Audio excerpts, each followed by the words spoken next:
I'm Maria Menounos, and you're tuned in to AfterBuzz TV, the ESPN of TV talk. Now, let the buzz begin.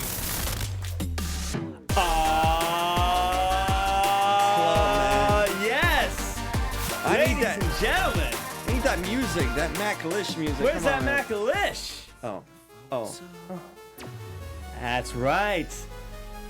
We're coming to you live from the world-famous AfterBuzz TV studios in sunny Los Angeles, California.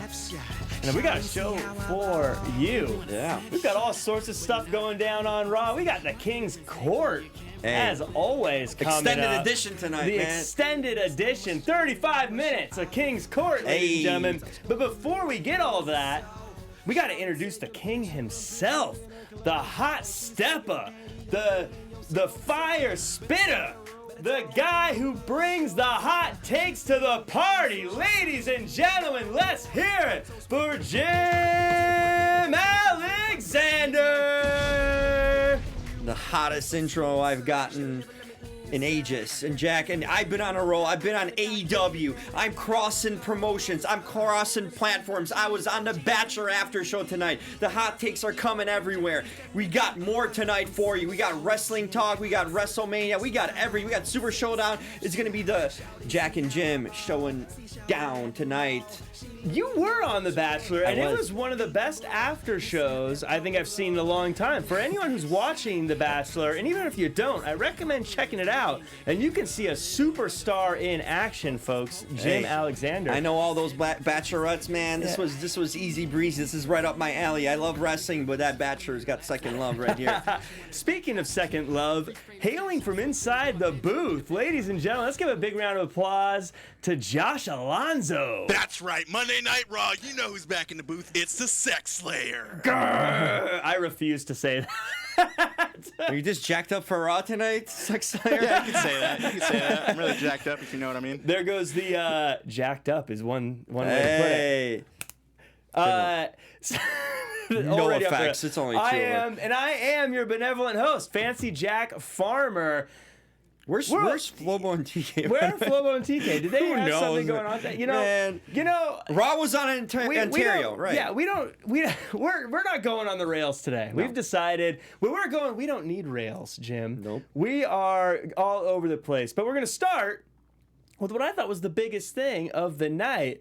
And that was this whole Becky Lynch saga that unfolded for us today. She comes out, she has a rematch with Asuka, then a special surprise comes up, gives her a little bite. Jim, walk me through. Let's start first. Yeah. Let's start with Asuka. Yeah. What's going on with Asuka? She's lost twice to Becky Lynch. Is this a put down for her, or is she like still a big deal but playing around singles? What's going on with Asuka? One or two things you can do. This would be the typical, I know you guys hate it, buried category, where she has a high run. She has a good run leading up to the match with Becky Lynch. She was getting billed. Yeah. She was going over, and now they don't know what to do with her. Now she's losing matches. Now she doesn't have a feud. Now she's fumbling around and being lost in this time where you're building stuff for WrestleMania. This is a do or die situation for her because she needs a feud really quick. She needs to be separated from Becky Lynch. That's over with. And we need something before she gets fallen back into the doldrums, into the under the rails, into the depths of burial, okay? Yeah, I love the Kabuki Warriors. Both of them are awesome, and they're fun, and they were good in this run too. And I thought her losing to Becky the first time, I didn't think that was a bad thing. I mean, I wanted Asuka to win that original match at Royal Rumble, but she didn't. No big deal. I think she could have gone back into tag team world, and it would have been fine. But I think losing again this quick, even though it was a cracking match, it was a really good match, but at the end of the day, losing twice in a row, I can't help but think that hurts. Yeah, I mean, we talk about, wins and losses don't matter. No, it matters. After you lost to Becky Lynch in a high-profile match, and now you're following up with this, that's not a good streak you want to be on.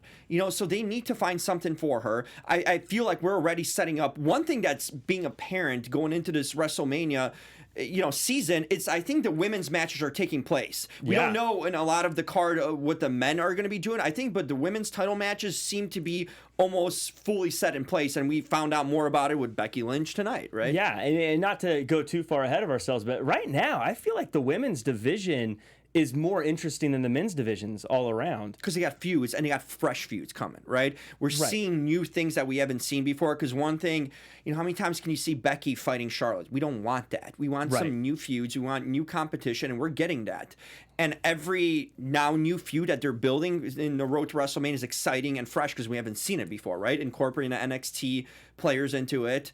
And we got something interesting going on versus the men's where we're still trying to figure out what's going on there. Right, and you mentioned new feuds and things we haven't seen before. Obviously, the big elephant in the room, Shayna Baszler shows up, right, and she's really sinking her teeth into this opportunity. No pun intended. Actually, yeah. I'm a professional, folks. There you go. She comes out. She takes a big bite of Becky Lynch.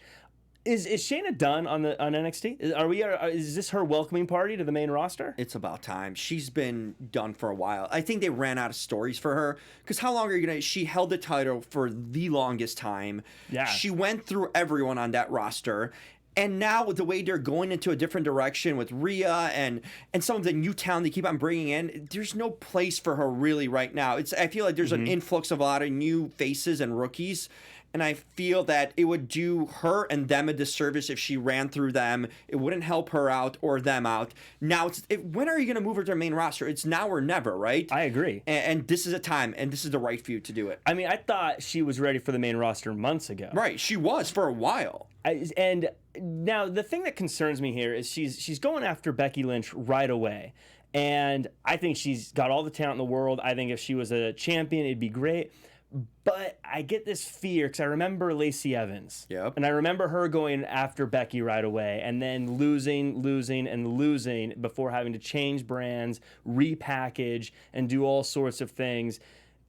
Is that going to happen to Shayna? It could. What has history proven us? That's been the story. If you're feuding Becky Lynch, you're in trouble because you're gonna eventually lose. You're gonna be promoted initially. You're gonna be pushed to make them a viable opponent for Becky, and then you're gonna lose. Right? Happened with Lacey. Happened really with Asuka right now. It's been a story because, like we said, Becky's unstoppable. She's this mythical figure, and literally, like she's a fable because no one can beat her. She's right. Like it's just over the top. And will Shayna be the one to finally break this curse, or is she going to be the next one in line? Like you got to come to a point where someone's got to take her out because you got to take out Becky Lynch because if you keep on kind of just throwing these top contenders and disposing of them, they're kind of going off to the side and getting buried afterwards.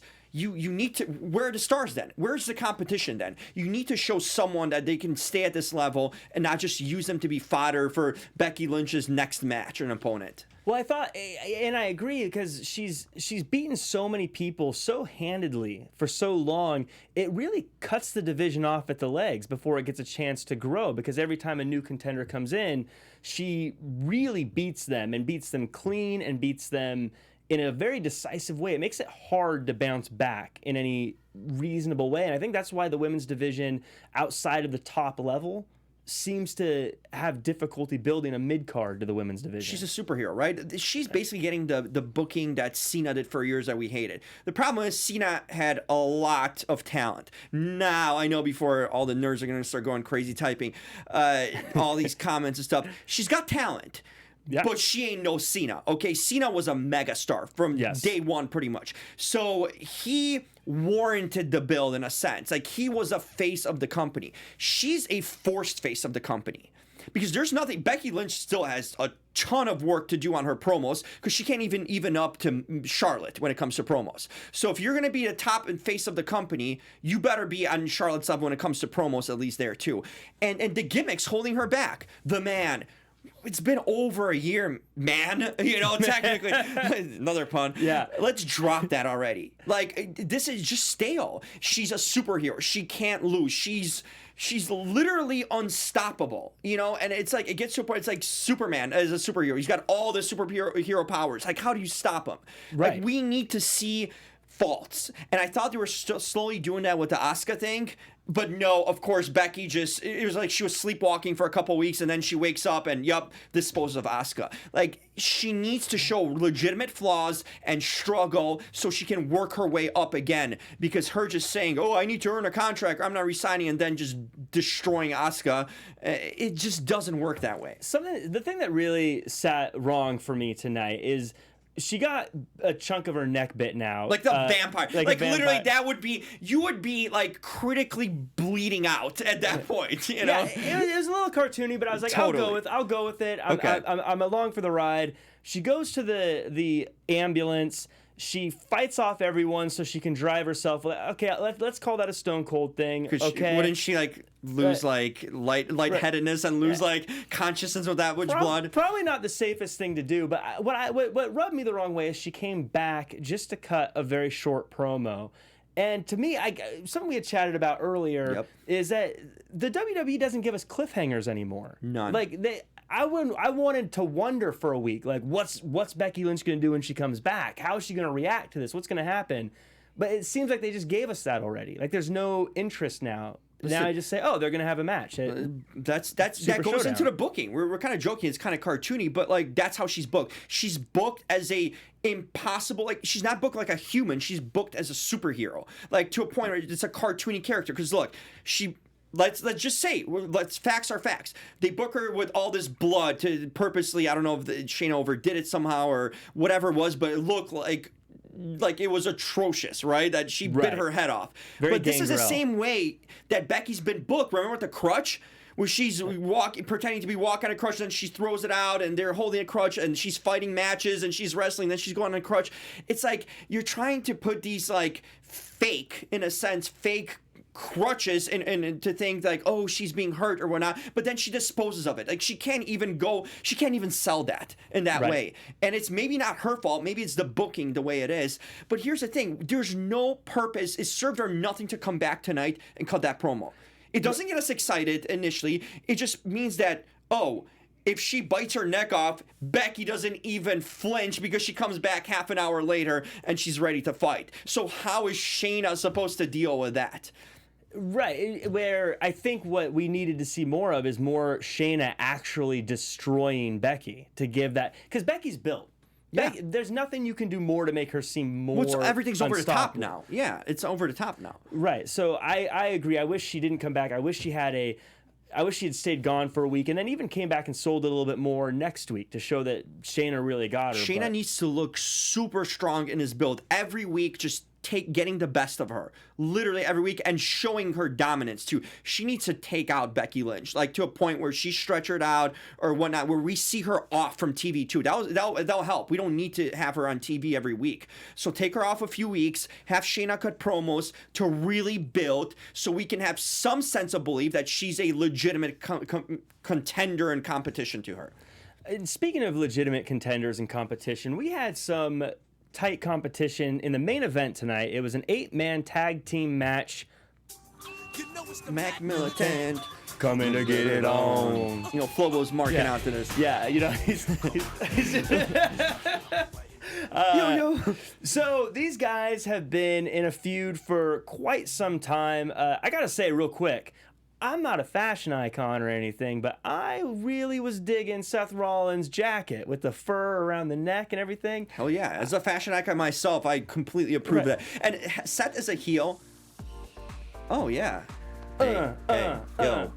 Yo. We got some fashion runway That's music. right. I'm ready to do that catwalk. I get on you this. You are a coat fashionista. Totally. You've seen me on my award shows. Go to @TheJimAlexander on social media. You'll see what I do on RealTalker.com. I'm big into like dressing cool, and I pop and wear it, right? And I think Seth, as a heel, he dresses pretty cool. He always got these like leather jackets and cool versions of them. Like he gives off a cool vibe, and especially as a heel, that makes him kind of like a cool badass heel. Yes. I think his clothes matter, actually. It gives him a different persona and personality to his character, right? Yeah, and it feels like it fits him great too. Like he looks really cool. I think. Yeah, it's like he's always like, you come out, he's always with that taco meat on it, his chest and all that. Like, I need some cover up sometimes to it, man. The taco meat on the chest. This is a weird match for me. This is a weird rivalry for me because if you ask me, Jack, do you like AOP? I'd say yes. Do you like Samoa Joe? Yes. Do you like Kevin Owens? Yes. Seth Rollins, the Viking Raiders. I like all of them, but What about Buddy? but I like Buddy Murphy too. But I feel like I don't know if it's because I've seen these guys for so long going at it, or I don't understand why they're fighting anymore. It's What's hard at for me stake? to emotionally invest in this. Is there something wrong with me? Should I be emotionally invested in this? There's nothing wrong with you, Jack. Yeah, It's thank you. wrong with what's going on. Once again, what are they fighting for? Every week we get a match, a tag team match, a solo match. Like we've seen every version and every probably combination that you could get of these two factions feuding in a sense, right? Seth's faction and now Samoa Joe, Kevin Owens, and Viking Raiders. Where is the build up to what? Unless you're going to end this feud soon, or this ending at Super Showdown, or they're going to blow it off at Elimination Chamber, fine. But this cannot last to WrestleMania. I'm getting bored already. Can you imagine this going on for 2 more months? Where's the end game of this? Like, there's no titles at stake besides the tag team titles. Like, okay, you can put online, but they've already fought for the tag teams and all that. Like, I just feel like this is 2 groups being thrown together and just working with each other because there's no one else to work with, I guess. And the thing is, we've seen them, they haven't taken breaks. Every week there's a match. Why are we getting a match every week? Give us a break. Cut promos 1 week. Have one team not interact or show up. Don't give us matches every week. Like, how many, it's turning into the Rusev Lashley thing where you're fighting every week and we don't know what's at stake, at that point. And that feud abruptly ended. Maybe thanks to me, but but this Check out Real Talker, by the way, for the scoop. Yeah, there you go. But then this is kind of feeling the same way. Where's the end game? And it's where's this feuding towards? Because I'm already losing interest in it. Yeah, even and even to the bad guys' credit, they seem like they're over it. Like they don't even seem like they want to feud with Owens and Samoa Joe anymore. And it seems like Samoa Joe and Kevin Owens are becoming more the antagonists here because they keep coming out. And I think, if I can remember right, and chat, correct me if I'm wrong, they're fighting because Kevin Owens didn't like that Seth Rollins blamed the Raw locker room for losing in Saudi Arabia months ago. Like, is that... Or Survivor Series, was it? Or no? Or Saudi Arabia? No, Either way, it's last year, right? No, Survivor Series, I think, maybe, yeah. Still, that's a while ago. That's November, okay? And we're already, past the Royal Rumble. You can't squash that feud. I mean, especially the way they've been booked against each other. Literally every week, that is a match. Right. How much of it can you give us? It's like I said, it's crazy because I like all these guys and their matches are good. Like let's not throw the baby out with the bathwater. Is that how that phrase goes? I don't know, but I like the matches. I just don't. I don't have any babies. To me, they feel like they're just very like. It's not important, the right? villains won today, but I feel like everyone goes home going shucks.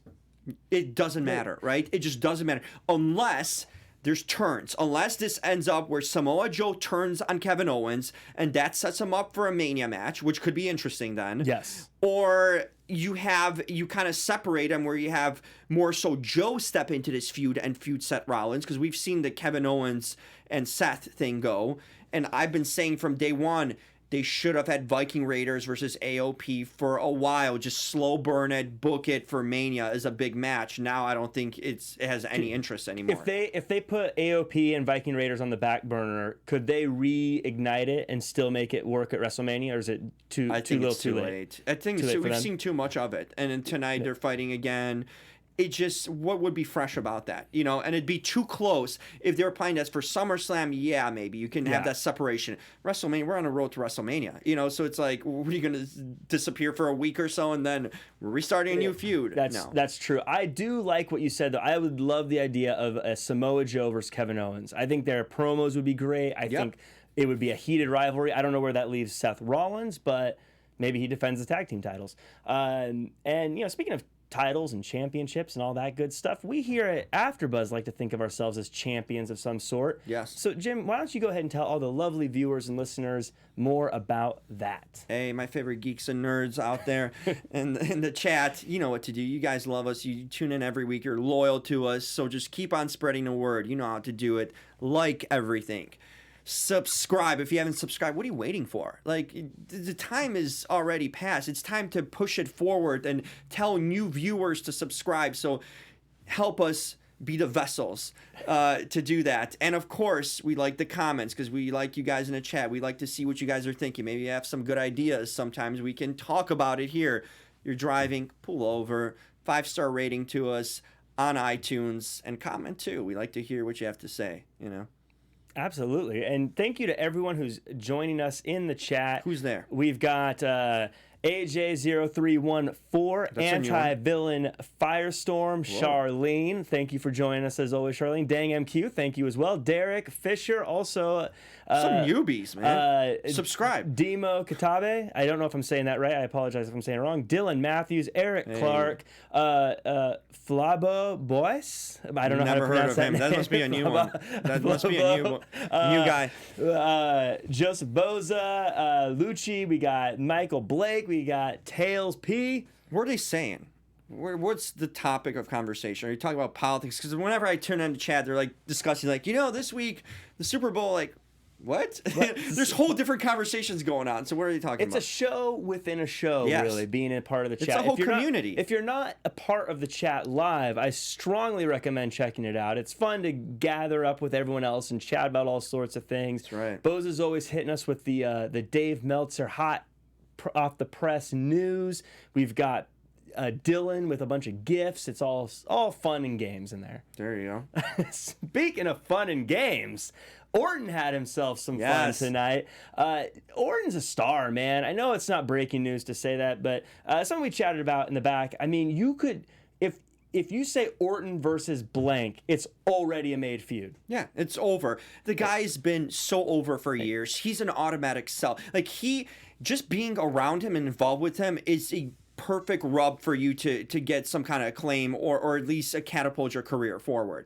So I feel, but tonight, this is my favorite part of the show tonight, was the old school Matt Hardy. It felt like an old, like 90s, like even 2000s, when Orton was kind of feuding with the Hardys or whatnot, when they were coming up. Like, this was like a flashback, in a pan moment where you had Matt Hardy, who I didn't know was still wrestling and on this roster, finally come out and cut a promo, and he can still do it. I mean, he still looks the part like he did in the 90s, Matt. Yeah. You're aging pretty well. Yeah. And then Orton, I like the whole thing, and they went back to the history. He talked about Edge and their feud. People were chanting Lita in the crowd. Like, it gave me an old school kind of vibe of WWE, back in the day when these two were coming up. It was a cool moment kind of seeing them, especially Hardy at the twilight of his career, at the end of his career, and Orton, on kind of, also second half of his career almost ending at that point. Yeah. Closer to ending than beginning, obviously. Right. But it was cool to see that moment with them and just Orton standing back, listening to Hardy cut the promo, and then just finishing him off and doing the concerto. I thought it was awesome. I agree. This was one of my favorite moments of the night. First off, huge professionalism points to Matt Hardy, who seems to be on his way out, but still did this like a total pro. Something that had to be tough. It has to be tough for him to come out and defend took his woman, Edge Who took his woman in real life? Why they're chanting her name at you in the crowd, but to just still deliver what was just a top-notch promo. And I like how Orton went for the RKO, but then got shoved off. And because Hardy, the history, he knows Orton so well that he can block that, unlike some other, newbie in a sense. So that was a cool kind of moment where, like, I know you for so long, I know what you're going after, but Orton still got the best of him. Right, and I'm glad they didn't drag it out. It wasn't like a 15-minute match or anything, but it was really, really well done. And I think it made Orton and it built a feud too. Serious. Yeah, it built that feud between Edge and you see. This is how you build a feud properly. When you don't have Edge around, you bring in someone who's involved with Edge and has a history at Orton over the years. You bring up some personal stuff, and it just makes Randy look more vicious, by doing that to Matt, and I just thought it was great building and kind of using the past to set up the future. Yeah, I agree totally. This had the emotion that the main event to me was lacking. Yep. I was invested in this. Yes. No question. Even though Matt Hardy hasn't been a huge part of the show, I still thought it was. But he was over. You see, that's what I mean. The holding power of Matt Hardy, being able to cut a promo and people listening and caring. And people caring. Something I cared a lot about was the Flair and Ripley match, or face-off, so to speak. Logan kind of got buried a little bit here. I'll throw the buried word out. She kind of got buried a little bit here. She's been buried. Is someone digging her up? But I want to give an I told you so, because I said it was the right move for Charlotte to win the Royal Rumble, and now we're going to get Rhea Ripley versus Charlotte Flair. I think it's going to be match of the night at WrestleMania. I think I was right. I think Charlotte should have won the Royal Rumble. You can toot your own horn for that. Yeah, I didn't think Charlotte should have won, but here's the thing. That's the match we want, right? This is a good match. This is fresh, what I talk about. Fresh, new, exciting. We haven't seen these two work together, but they look like both of them can go, like, even like size-wise, you know, they fit each other in a feud. You know, and like, they it's visually believable. look so different. Like, Totally. if you put them in the ring together, you know they hate each other. Yeah. One's got this cool punk rock look. The other one's got the whole Queen look. But both are tough. They're Yes. tough as hell, and they can work and go at it in the ring. You know, so that's what's gonna make this match. I'm excited for this match. Like, this is a feud I can roll with right now because, like I said, it's new. It's definitely different. She's going for the NXT title, you know, not any of the main brand things. This is one of the top matches right now that's on the card for Mania. Which NXT, that's a huge stake, by the way, because if Charlotte wins, is she going back to NXT? And if Ripley wins, she just beat Charlotte Flair at WrestleMania. It's a win-win. Like, that title and brand is elevated immediately by this match. It's such a great match. I think that's going to be a huge part of WrestleMania. And I'm liking this feud, how they're building it too, the proper way. You know, how you have these face-offs and Charlotte taking her time to announce his decision. This is how you do it. This is properly done. Yes. So if you want to book Becky and Shayna Baszler properly, just look at what you're doing with Charlotte and Ripley. Less is more, and it's absolutely great. Question. And something that we definitely want more of is my favorite segment of the night. Ladies and gentlemen, hold on to your hats. It is time for the King's Court. Hit it.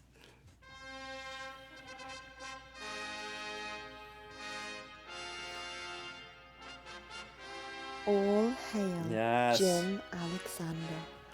He is the most handsome, charming, intellectual, and brilliant man on God's green earth.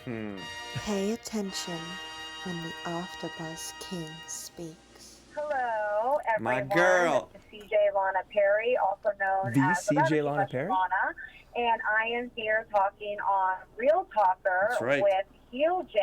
Told you that's Heel what Jim. suits are. Alexander, who I have to be honest with you guys, finally really appreciate who the Ravishing Russian Lana is. I do. I always good And point. obviously CJ Perry, of course, but That too. you know, really Yeah. appreciate my amazing ability to tell stories on Monday Night Raw. She tells good He stories. appreciates Yeah, the she love does. of my life.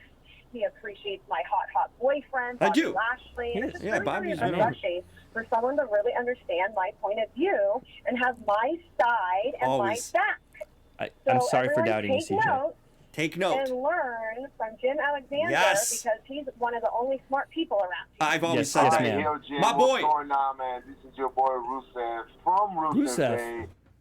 Hey, it might not be my boy anymore after that. Sorry, my man. King's Court. This is where Yeah. it's at every week. It's getting bigger and bigger. We're expanding the room. The room's It's getting the party. big. It's the party. Oscars had their parties. This is better than Vanity Fair. This is better than the Governor's Ball. This is the King's Court ballroom, okay? And of course, we have my girl, Lana's in it. Has to be in it. Yes. Mandy freaking Rose. I don't care what that chunky dude on SmackDown's doing. She's my girl. Liv true. Morgan is right next there. She's caught up to Mandy. I'm telling you, Liv Morgan is literally almost Margot Robbie like. And we have a new addition. Oh. My boy Flobo knows this addition. Ooh. Last night, ABC Ashley, man, that's what we're talking about. The greatest, the goddess, the sports reporter of ABC7 LA. The ABC Ashley. Yes. Oh my goodness. Ashley was the queen of the night. She stole the red carpet. I couldn't even focus on my interviews. Ask Flobo. I didn't even know what I was asking Chris Tucker and Tiffany Haddish because we had ABC Ashley Brewer right there.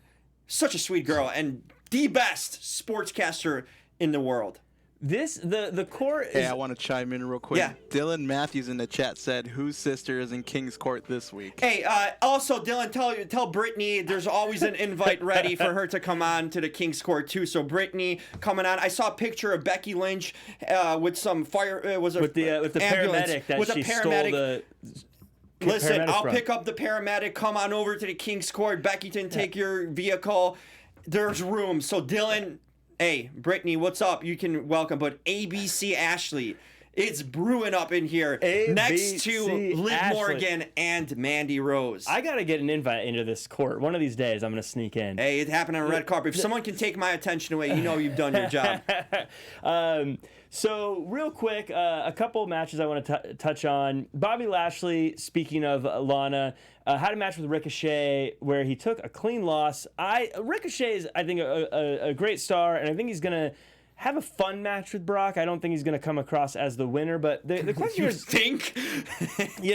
going out on Great suspense building, Jack. You're down really on a selling limb. this one, man. Going out on a limb here. Yeah. Not betting the farm on Ricochet in Saudi Arabia. But my question is, Lashley, he's getting super heat. People hate him. But he's in taking a good some way, clean though. losses. In a good way, he's Yeah, getting heat. yeah. Not like I don't care heat. I thought he was primed to be one of the biggest villains on Raw, but here he is taking some losses. Do we think he's just kind of in a lull before finding a feud, or are they souring? Well, on I take blame for this the with my Almighty? little scoop interview. If you haven't seen it on Real Talker with Rusev, maybe that's why there's no plan for Lashley right now. But here's the thing. Bobby's always in this kind of thing where he gets on a hot run, and this has been one of his best runs. He's been entertaining, he's been fun, he's been cool, he feels comfortable, he looks comfortable, and he's been putting out good work in a ring too. And the thing is, it's just like they just give up on him too quick. I feel like if they don't have a great storyline for him, it's just like, Bobby to the side. I mean, obviously, you needed Ricochet to pick up the win since he's facing Brock in a few days, and you need to look him somewhat strong and not go out with a loss, so a clean win was nice. But not at expense of Bobby, not at this time. What's next for Bobby? Like, we need to find something for him. Keep it going with Lana. Well, that whole thing with Lana is also evaporating with that angle. Yeah. Liv Morgan's off to her own thing. We haven't seen my boy Rusev. Where's Bobby going? I feel like this is the time to capitalize on his tremendous run that he's had, legitimately, and make something of it, because he can be a player, man. He's if great. They allow him to be, and it's just disappointing to see that. The one thing he was missing was the emotion behind his matches, but now he has that. And so to see him lose today really bummed me out, because I absolutely thought he was doing so well. Again, I hope this is kind of like a little thing before he picks back up after there's Super still Showdown, hope. but There's still hope. Super Showdown, Elimination Chamber. What is his feud for Mania? That's what I'm wondering. Who is he going to feud with, and is it going to matter? Yeah, it can't be Rusev. It can't. They've done this. Like I said, it's played out. It's been done. Give him something new. He's still riding the wave, so why not give him a legitimate feud? You still have Lana by his side, which is going to help him, as she's aided Rusev for years, kind of being the talking piece for him in that sense. So do it for Bobby if you need that. I mean, I just think I want to see more even of their personal relationship, this Bobby Lana thing being, maybe even if it's starting to get a little bit tumultuous or whatnot. Let's see it. Let's see more personality and not just a quick match and a loss. I like where your head's at, because I think we'd have some fun segments of them like on dates, or like Bring maybe it her up. like Let's see her that. like picking out furniture for their new place, and her being Lana, and maybe Bobby Lashley becoming like the frustrated boyfriend now. Like She does it on Instagram. know? There's hits of it. You can check out her Instagram. You can see some of this stuff. Why not incorporate more to TV? Let's give some segments. Let's give some vignettes. They can pull that off easily. So why not more of this? Let's see them. Even there's some relationship problems going on. Let's see this instead of just like coming out to the ring and getting pinned 1, 2, 3. It's not what you should be doing. I think with this there's guy. so much life in that angle, and I want to see it progress so The much more. backstory too. Do we ever find out how did she pick Bobby? How she got with Bobby?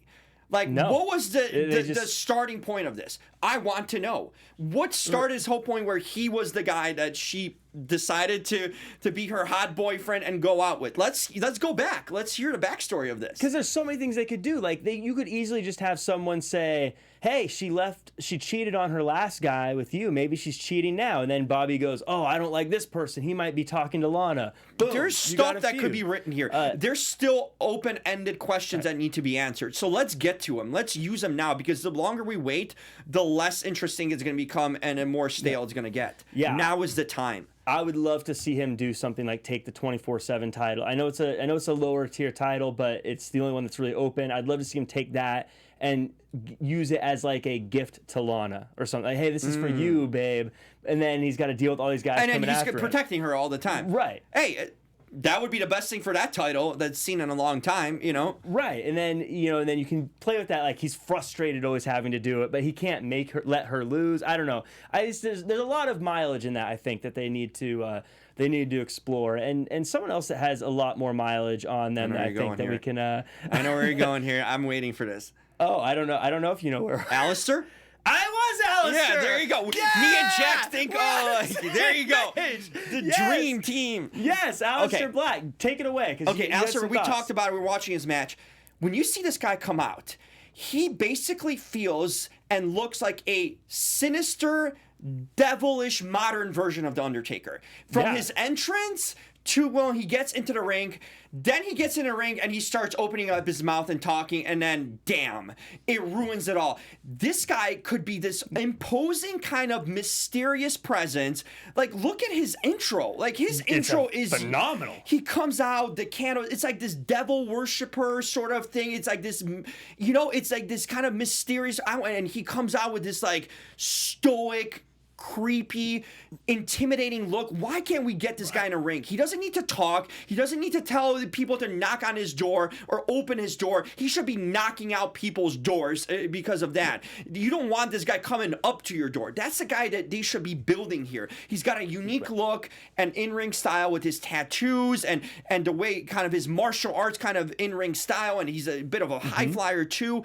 Like, this guy could be some new kind of modern version of The Undertaker in a sense. Yes. And it's not too late. It's not too late because the gimmick's still there. Just use it properly. And what the whole thing of, I told him, bring in Zelina Vega. She could be sort of like a Paul Bear, a new modern version of it. Because he's not The Undertaker. He's more of a metal / devil worshiper sort of thing. A renegade, but it's also very dark and creepy. Like, you can do stuff there. And if you have Zelina kind of join in and she can do the talking and he doesn't have to talk, there's a star being made here waiting for it, but you can't do it with him going over jobbers and talking.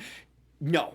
Yeah, I think he should never talk. I think he should just, you should have a heel in the ring talking, and then his music hits, and everyone goes, oh, kind of like The Undertaker gong, bong. The lights go off, and it's there. It's built in there. Use it to your advantage. Yeah, I want to see a lot more from him, but if people want to see more of you, Jim, where can they find you online? Of course they want to see more of me, and you can find me at the Jim Alexander, THE Jim Alexander, on Real Talkers of Place these days, man. I'm getting breaking news with Aladdin, Mina Masood, we got Rusev. Everything is at realtalker.com. That's REEL talker.com. And subscribe also on the Real Talker YouTube page. And Josh Alonzo in the booth, where can they find you? You guys can find me on Instagram, Twitter, and TikTok at JOAL323. And you can find me at jackcfarmer.com as well as at RealJackFarmer across all social media. You can also check me out on the AEW Dynamite After Show every Wednesday night at 8 p.m. Pacific Time. I'm also going to be on After 83 Weeks this week on Wednesday as well, so check that out. I also do the AEW social media skim. We moved it to Mondays. I just filmed it earlier. It might be online right now. Check it out. And until next time, buzz you later. I forgot Hannah A. You're also in the King's Court from The Bachelor. Hannah A. This one's Our for you. founder, Keven Undergaro, and me, Maria Menounos, would like to thank you for tuning in to AfterBuzz TV. Remember, we're not just the first, we're the biggest in the world, and we're the only destination for all your favorite TV shows. Whatever you crave, we've got it. So go to AfterBuzzTV.com and check out our lineup. Buzz you later. The views expressed herein are those of the hosts only and do not necessarily reflect the views of AfterBuzz TV or